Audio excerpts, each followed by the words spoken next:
causa del Covid-19, des del passat 16 de març, tot l'equip del Departament de Prospecció, de FIT, així com altres departaments, estem realitzant teletreball.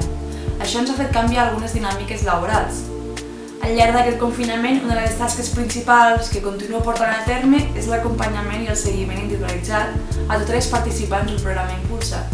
Tanmateix, en lloc de fer entrevistes presencials, ara ho fem a través de trucades telefòniques o via aplicatius mòbils.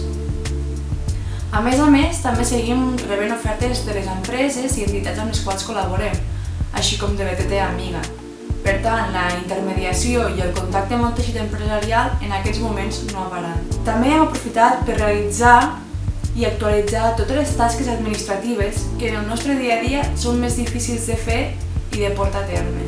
Una altra tasca que hem de realitzar és ajustar-nos a les necessitats del moment de les participants. Per exemple, hem evidenciat que hi ha hagut un increment de les entrevistes telefòniques o videotrucades i per aquests motius estem creant una formació online amb tips i pràctiques de l'entrevista telemàtica.